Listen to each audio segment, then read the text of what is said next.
Vas a misa el domingo, comulgas, sales con paz, y el lunes el miedo vuelve, el martes la angustia, el miércoles sientes que Dios está en silencio, para el jueves ya estás arrastrando el mismo peso que traías la semana anterior, y el viernes te preguntas si sirve de algo, si estás haciendo algo mal, si hay algo en ti que simplemente no funciona como debería funcionar en un católico de verdad. El domingo vuelves a misa, el lunes vuelve el miedo. ¿Por qué la misa más poderosa del universo no cambia tu semana? No te voy a decir que la pregunta es equivocada. No te voy a decir que estás exagerando o que eres ingrato. Esa pregunta es exactamente la pregunta correcta. Y el hecho de que la estés haciendo me dice que hay algo en ti que todavía busca más de lo que has recibido. Lo que sí te voy a decir es que la respuesta que te han dado la mayoría de las veces que la has formulado de manera implícita o explícita, probablemente no era completa. Porque hay algo sobre la misa que Padre Pío entendía con una claridad que nació de más de 50 años de celebrarla. Algo que sus directores espirituales documentaron. Algo que San Pablo escribió con palabras que la Iglesia guarda en el canon, pero que rara vez se explican con la franqueza que merecen.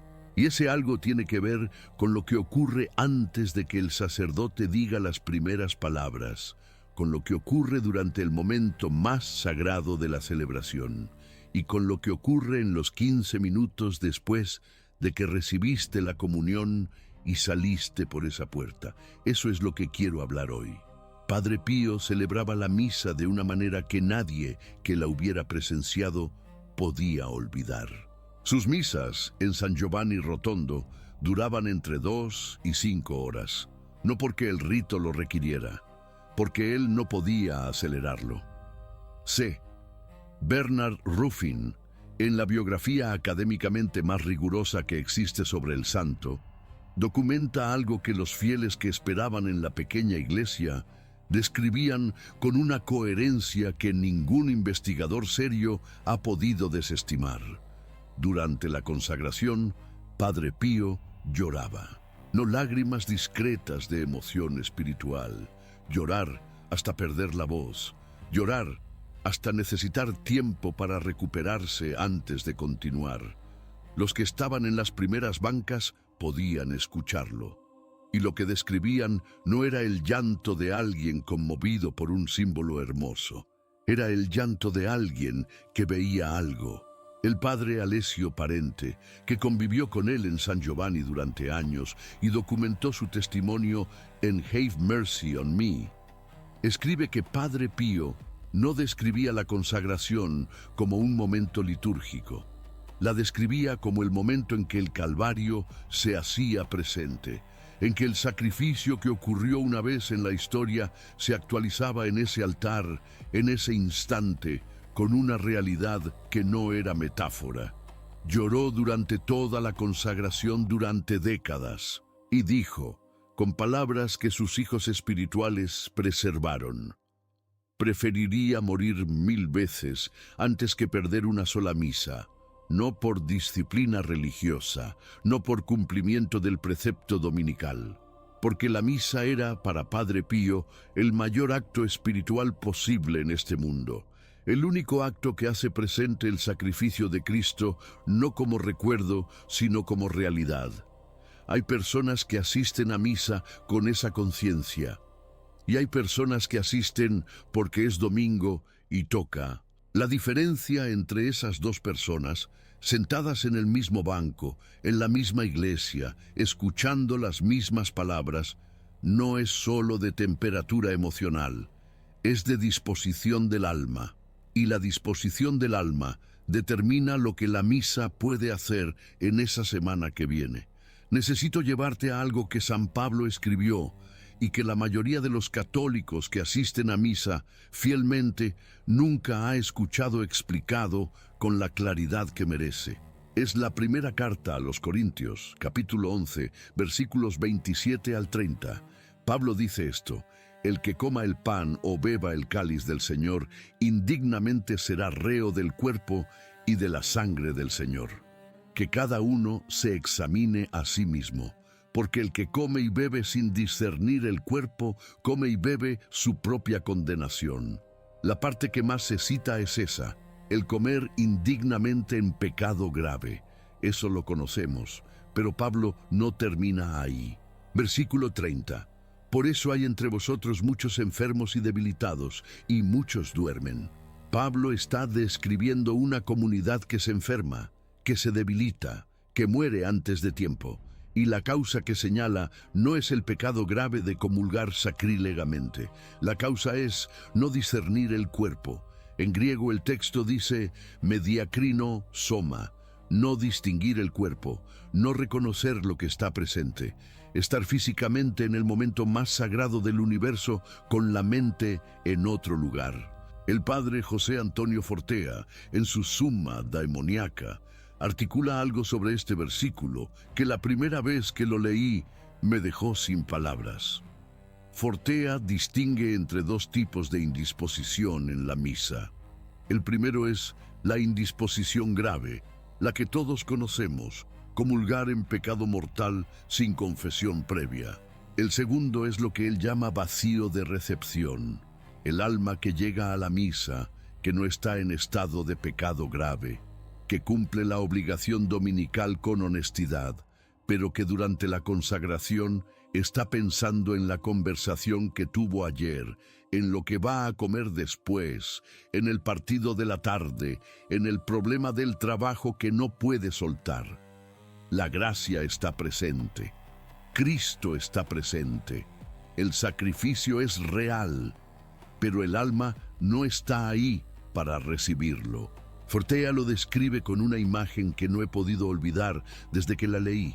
Es como estar parado junto a una hoguera con el abrigo puesto y todos los botones abrochados. El fuego existe, el calor existe. Es real, es poderoso, está ahí a centímetros de ti, pero no entra. No porque el fuego haya fallado, porque el alma cerró el abrigo.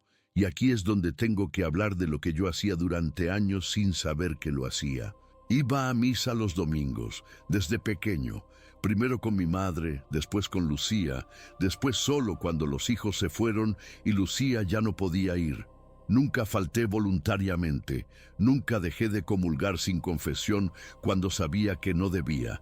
Pero si te pregunto honestamente qué hacía durante la consagración, la respuesta era esta.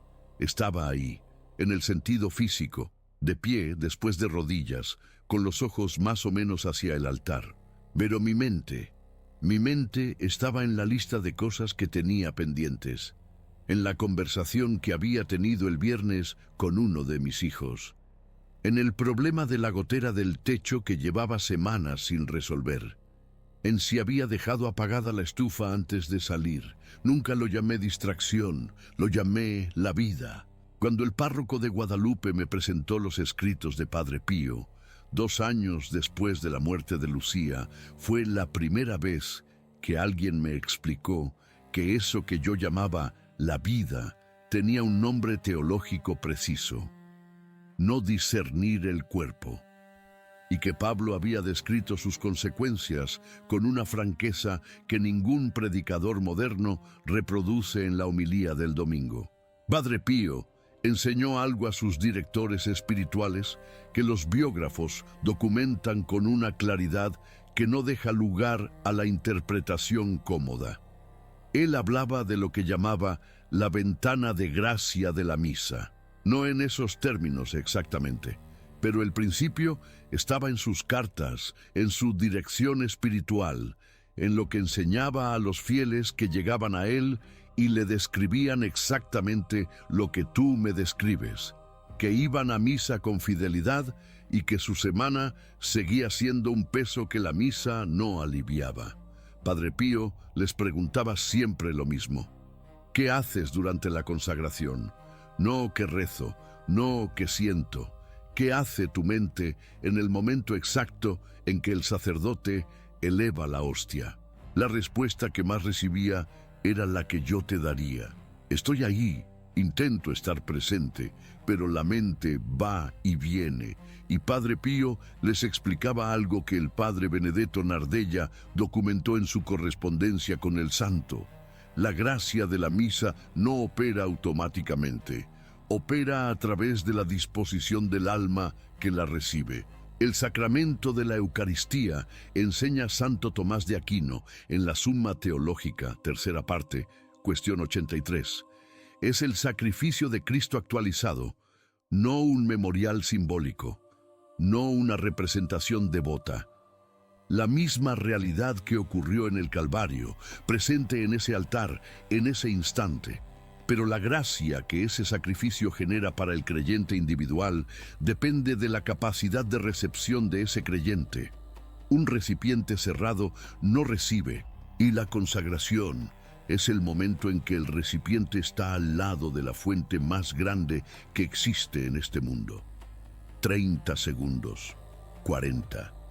El sacerdote eleva la hostia. Y si en ese momento el recipiente está cerrado, pensando en la gotera del techo o en la conversación del viernes, la fuente no falla. El recipiente sí.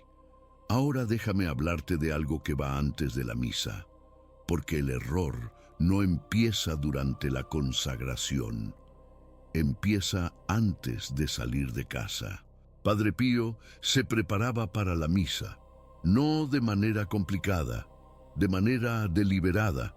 Sus compañeros de comunidad describían que en los minutos que precedían a la celebración, Padre Pío no estaba disponible para conversación, no por grosería, porque en esos minutos estaba haciendo algo específico, estaba preparando el recipiente. Lo que él hacía era simple. Dos cosas. Primero, formulaba una intención específica, no la intención genérica de ofrecer la misa a Dios, una intención concreta por esta persona, por esta situación, por esta gracia particular que quiero pedir en el sacrificio que viene.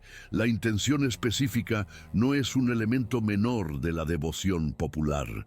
Es lo que orienta la voluntad hacia el presente, no hacia la lista de pendientes. Cuando entras a la misa con una intención concreta, el momento de la consagración tiene un ancla.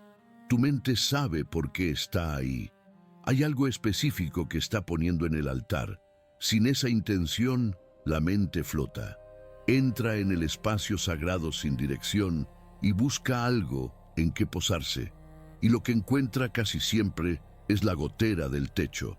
La segunda cosa que Padre Pío hacía antes de comenzar era lo que sus cartas describen como la limpieza del corazón, no la confesión formal, que ocurría con regularidad, sino algo más inmediato, un acto de perdón activo antes de entrar. Padre Pío había aprendido, en 50 años de celebrar la misa, que el corazón que llega al altar cargando rencor activo no está preparado para recibir lo que el altar ofrece. No porque Dios retire la gracia como castigo, sino porque el corazón que carga rencor activo está dividido. Una parte quiere recibir, otra parte está ocupada con la persona a quien no ha perdonado. Y el Padre Nuestro que se reza en la misa, la misma oración que Jesús enseñó, dice con una claridad que no admite interpretación cómoda: perdona nuestras ofensas, así como nosotros perdonamos a quienes nos ofenden. El creyente que llega a la misa con rencor activo y pronuncia esa cláusula, está pidiendo que Dios lo trate exactamente como Él está tratando a quien no ha perdonado. No es teología difícil. Es la lógica interna de la oración más conocida del cristianismo. Padre Pío lo sabía y enseñaba que 2 minutos antes de entrar a la iglesia o en el banco antes de que comenzara la celebración, bastaba para hacer ese movimiento. Señor, vengo a ofrecerte esta misa por esta intención concreta y antes de entrar libero el corazón de todo lo que lo divide. Perdono a quien me ha dañado, aunque no sienta ese perdón todavía. Limpia lo que esté tapando mi recipiente. 2 minutos. El recipiente que llega orientado y limpio recibe de manera diferente al recipiente que llegó flotando y dividido. Hay un segundo error, el que ocurre durante la consagración. Y este es el que San Pablo describe en el capítulo 11 de la primera carta a los Corintios, con palabras que siguen activas 2000 años después. No discernir el cuerpo. Permíteme ser preciso sobre qué significa esto. No estoy hablando de tener la mente perfectamente recogida durante toda la misa. Eso es un ideal que los contemplativos buscan durante décadas y que el creyente ordinario con trabajo, hijos y una lista interminable de preocupaciones no puede sostener como norma. Padre Pío lo entendía. Él mismo, en sus cartas, describía la batalla que era mantener el recogimiento en ciertos momentos de la celebración. Lo que San Pablo describe cuando dice no discernir el cuerpo es algo más específico que la distracción ordinaria de la mente. Es la distracción voluntaria en el momento exacto de la consagración. El sacerdote toma el pan, pronuncia las palabras de la institución. Aquello que era pan deja de ser pan.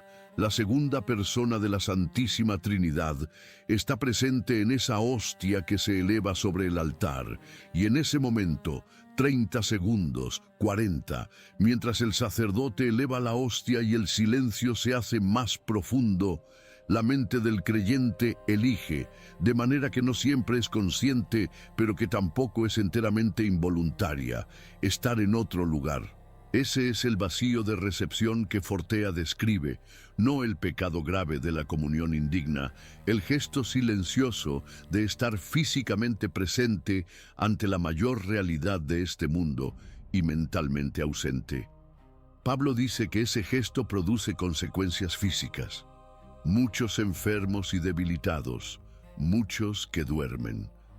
Palabras que los comentaristas modernos suavizan, pero que el texto griego no suaviza. No porque Dios castigue la distracción, sino porque la gracia que el sacrificio genera para ese creyente en ese momento no puede operar sobre un recipiente que está cerrado.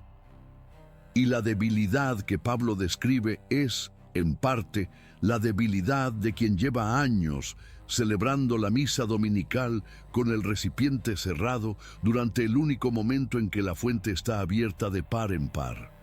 Ahora, déjame llevarte al tercer error, el que nadie menciona, el que ocurre en el estacionamiento. Padre Pío dijo algo que sus hijos espirituales citaron durante el resto de sus vidas y que C. Bernard Ruffin documenta en Padre Pío, The True Story. El diablo hace su mejor trabajo en el estacionamiento de la iglesia. No es una broma, no es una figura retórica piadosa, es un diagnóstico. Padre Pío enseñaba que los 15 a 30 minutos después de la comunión son el momento de mayor vulnerabilidad espiritual de la semana. No el momento de menor, el mayor. ¿Por qué? Porque el alma acaba de recibir la gracia más alta que es posible recibir en este mundo. La presencia real de Cristo en la comunión es, por definición, la experiencia espiritual más intensa disponible para el creyente. El alma está en ese momento en su estado más receptivo, más abierto, más permeable, y el adversario lo sabe, lo que Padre Pío llamaba el robo de la gracia postcomunión. Es lo que el padre Alessio Parente documentó como uno de los temas más recurrentes en la dirección espiritual del santo. El creyente sale de comulgar, sale de la presencia de Cristo, y en el camino hacia el banco, antes de sentarse, a veces antes de que la hostia haya terminado de disolverse, ya está buscando el celular, o se encuentra con el conocido de la parroquia y empieza la conversación de los saludos y las novedades, o la mente ya está en el restaurante al que van a ir después, o en el partido de la tarde, o en el conflicto que tuvo con su cuñado la semana pasada. La gracia que Cristo acaba de depositar en ese alma está ahí, pero nadie la cuida, y lo que no se cuida, se pierde. Padre Pío no apresuraba la acción de gracias postcomunión. 30 minutos de silencio absoluto después de cada misa, sin hablar con nadie, sin moverse, sin buscar otra cosa. Sus compañeros describían ese silencio como algo físicamente perceptible, como si Padre Pío estuviera en ese momento en un lugar que no era exactamente el mismo lugar en que estaban ellos. Y cuando alguien intentaba interrumpirlo, lo miraba con una serenidad que dejaba al que interrumpía sin palabras. Llamaba a esos 30 minutos la segunda parte de la misa y enseñó a sus hijos espirituales algo que el Padre Parente documenta con una claridad que no he podido olvidar desde que lo leí. La misa no termina con la bendición final. Termina cuando el alma ha custodiado lo que recibió. Esa frase me perturbó cuando la encontré por primera vez, porque yo salía de la misa con la misma prisa con que salía de cualquier otro sitio. La bendición, el sacerdote se retira, la gente empieza a moverse, yo recogía mis cosas y me iba, semana tras semana, año tras año. Y cada lunes el peso volvía. Y yo no entendía la conexión entre el estacionamiento y el lunes. El padre Gabriele Amorth, 4 décadas como exorcista jefe de la diócesis de Roma, documentó algo en sus registros pastorales que conecta directamente con todo lo que te estoy diciendo. Amorth identificó un patrón en los casos de opresión persistente en personas practicantes. El patrón más común que encontraba no era en personas que no rezaban, era en personas que rezaban con fidelidad, que iban a misa, que comulgaban, que usaban sacramentales y cuya opresión no cedía.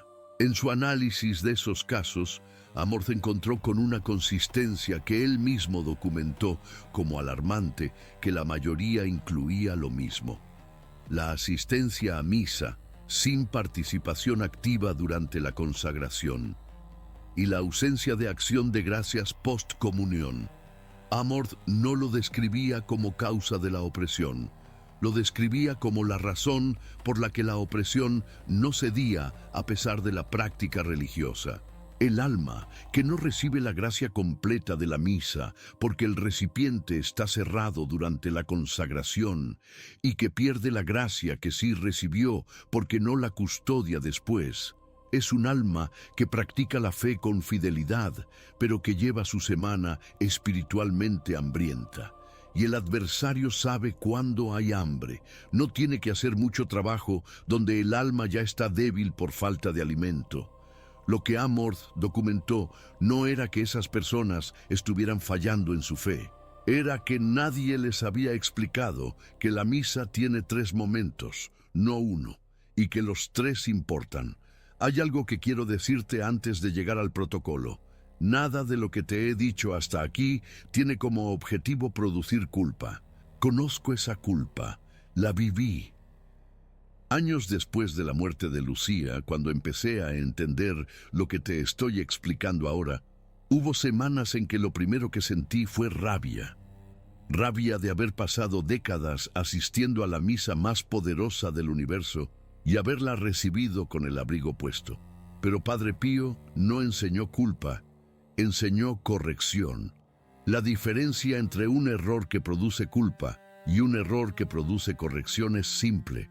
El error que produce culpa dice: fallaste, eres inadecuado, llevas años haciendo las cosas mal. El error que produce corrección dice: aquí está lo que no sabías, aquí está lo que puedes hacer diferente desde el próximo domingo.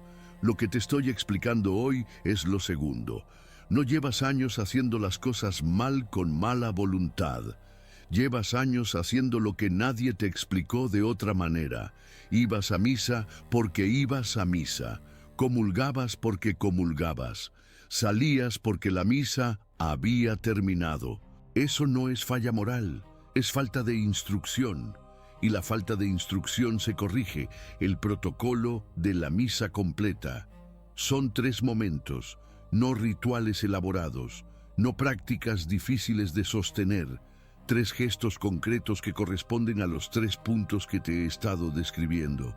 Los construí sobre lo que Padre Pío enseñó, sobre lo que San Pablo escribió, sobre lo que Amorth documentó, no son mi invención. Son la traducción práctica de una verdad que tiene 2000 años, esperando ser explicada con esta claridad. El primer momento es antes, la preparación de 2 minutos. Antes de que el sacerdote comience en el banco, antes de que la misa arranque, con los ojos cerrados, 2 cosas. Lo primero es la intención específica, no la ofrenda genérica. Una persona concreta, una situación concreta, una gracia particular. Señor, vengo a ofrecerte esta misa por esto, esta persona que necesita esta gracia, esta situación que no puedo resolver solo, esta petición concreta que te traigo hoy. La intención específica le da a tu mente un ancla. Cuando llegue la consagración, tu mente sabe por qué está ahí. Tiene algo concreto que está poniendo en el altar. Lo segundo, inmediatamente después de la intención, es el perdón activo. No tiene que ser largo, no tiene que ser un proceso emocional. Señor, antes de comenzar esta misa, libero mi corazón de todo lo que lo divide. Perdono a quien me ha dañado. No cargo ese peso al altar. Si hay un nombre específico que aparece cuando haces esa pregunta interior, nómbralo, en silencio, al Señor.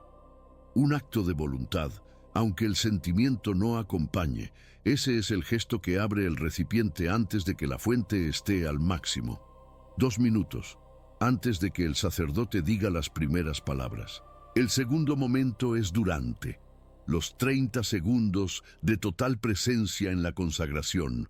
No te pido que mantengas la mente perfectamente recogida durante toda la misa. Eso es un ideal, no una instrucción práctica. Te pido 30 segundos. Cuando el sacerdote tome el pan y empiece a pronunciar las palabras de la institución, devuelve la mente al altar. Si estaba en otro lugar, tráela de vuelta. No con violencia, con intención.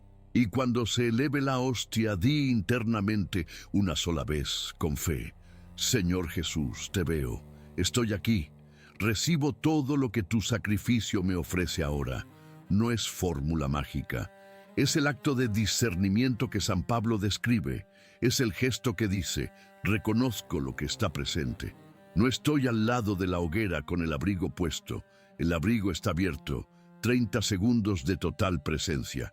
Eso es no discernir el cuerpo revertido. Y lo mismo con el cáliz, si el rito de tu parroquia incluye la elevación del cáliz. El mismo gesto, la misma frase, la misma intención consciente de recibir. El tercer momento es después, los 15 minutos de custodia. Este es el que más cuesta y el que más diferencia hace.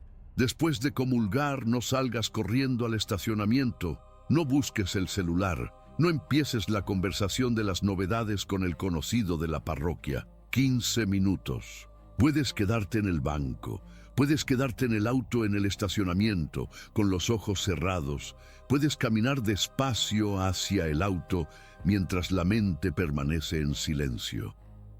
15 minutos de custodia de lo que acabas de recibir.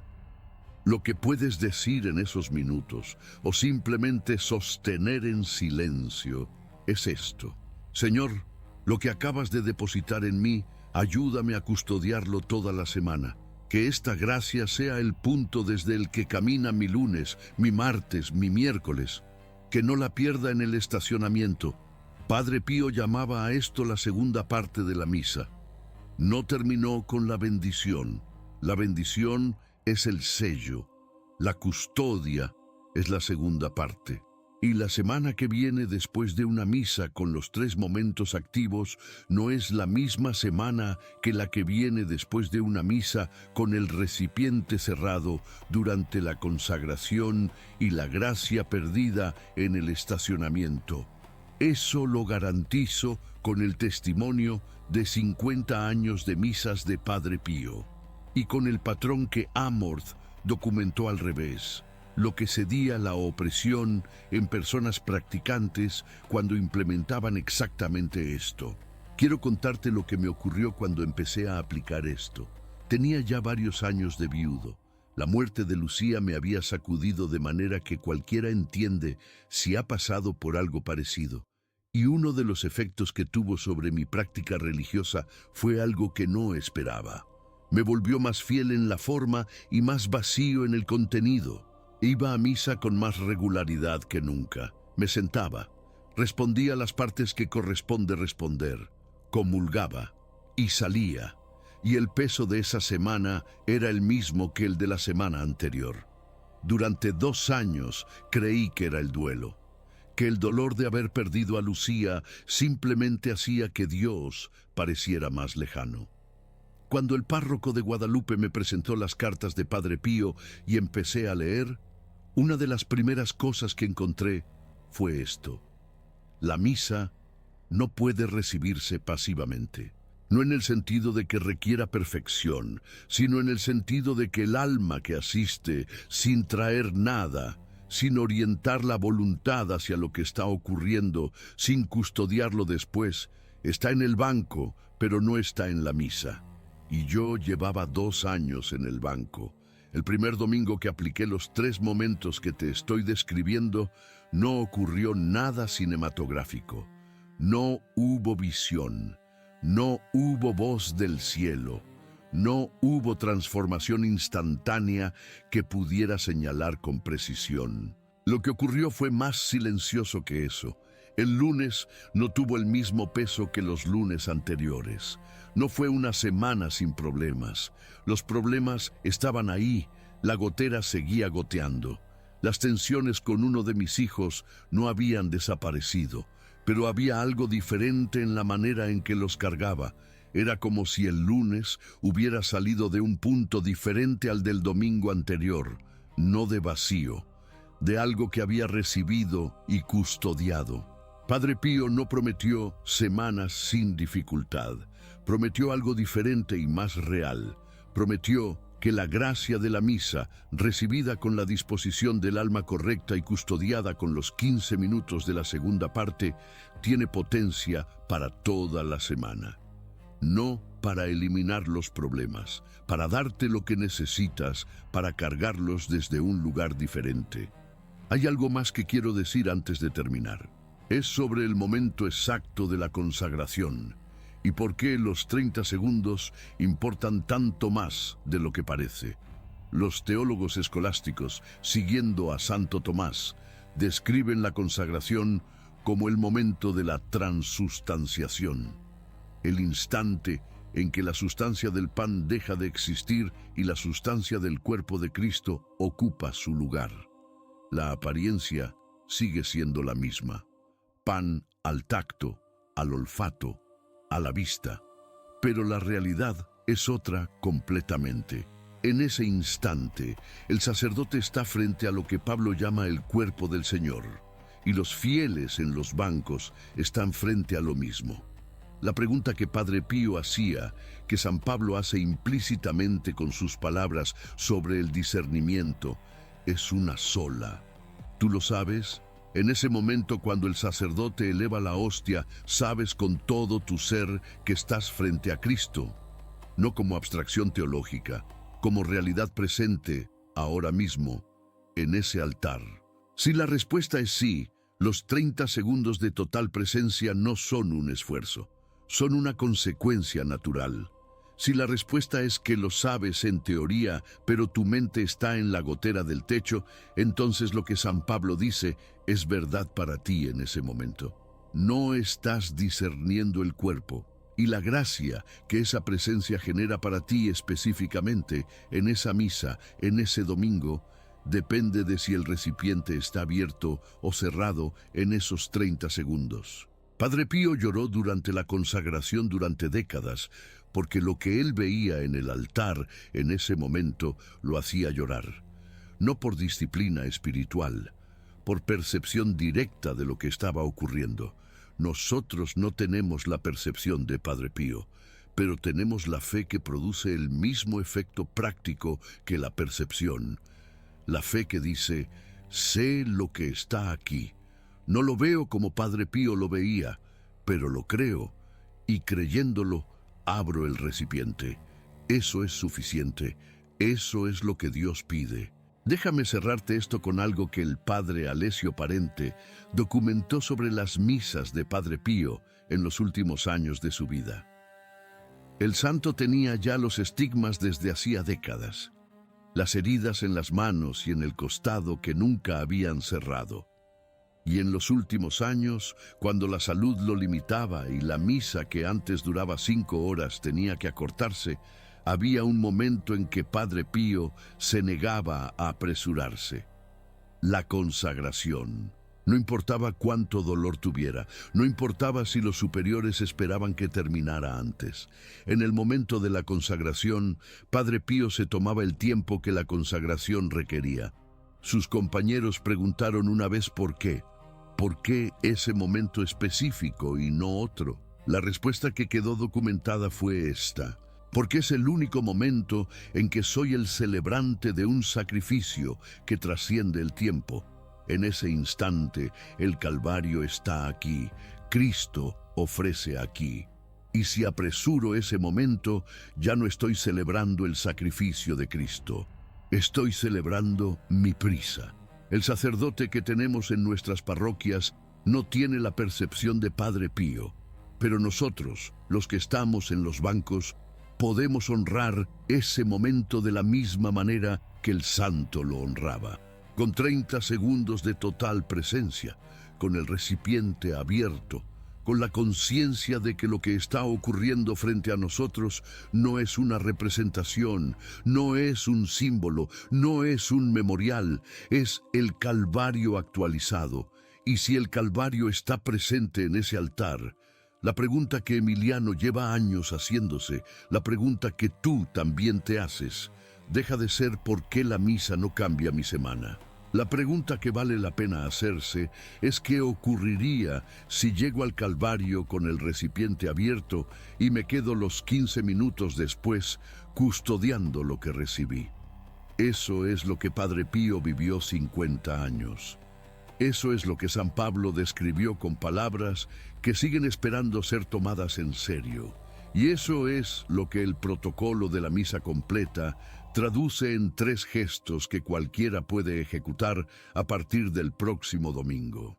Aquí en el Centinela del Rosario seguimos trayendo lo que los santos documentaron y lo que la tradición de la Iglesia ha preservado para quienes tienen oídos para escucharlo.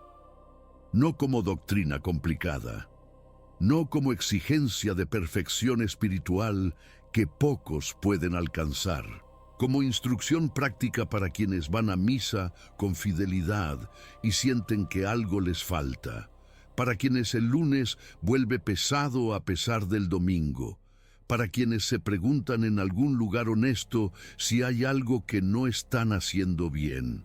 La respuesta no está en ir más a misa, está en cómo ir a la misa que ya vas, la intención específica y el perdón activo antes, los 30 segundos de total presencia durante la consagración, los 15 minutos de custodia después. Eso es el protocolo de la misa completa. Eso es lo que Padre Pío enseñó. Y eso es la diferencia entre una semana que sale del domingo vacía y una semana que sale del domingo con lo que el sacrificio de Cristo tiene capacidad de dar.